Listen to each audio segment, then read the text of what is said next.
basura sa lata. So, itong mga napulot ko, ito yung sa tapat ng bahay. Mga lata. Ano? Which is dito sa Europe, napaka-importante nito. Dahil may pera dito sa mga latang to. So, ibig sabihin, pag ibibenta mo to dyan sa sa market, may katumbas to na amount. So, ito yung amount niya. 15 cents euro.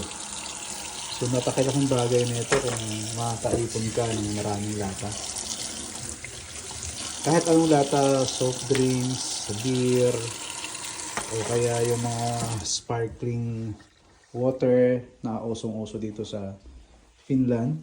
So actually ito na yung mga napulot ko last time. Marami-rami na siya.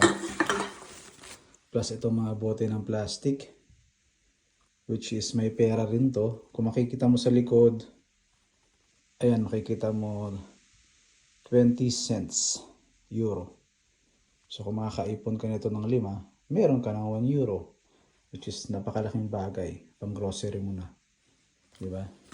Mamaya papakita ko sa inyo kung saan natin to ilalagay at para kumita tayo ng pera. No? So, ito nalinisan ko na yung iba kasi pinulot ko lang to dito sa may harap ng bahay.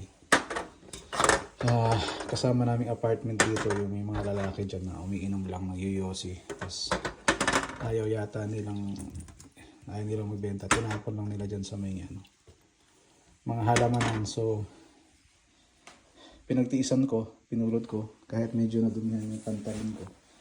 Okay lang. So, ito yung basura sa lata na magkakapera kami.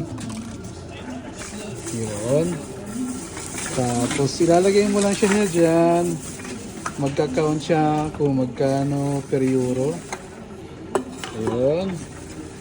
Marami-rami kaming naipon, tsaka nakapulot ako kanina ng mga 10 lata. Tapos andito na yung presyo niya. Makikita nyo dyan kung magkano na. So may pera sa basura sa Europe. Yan. Hindi ka lang mahihiyang mamulot. Yung kikitain namin dito ng beshiwap ko ng partner ko. Pambili namin ng grocery. Yan. Makikita mo sa loob, may mga separator siya sa mga lata or kaya plastic. No?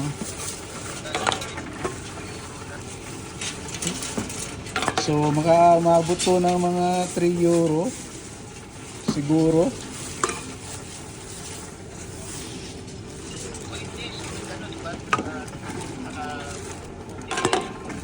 Yun, may separator siya ng plastic sa loob kung makikita mo. Wow.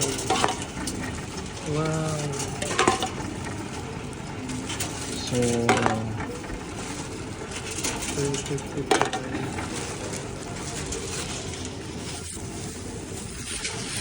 ito ang pinakahuli.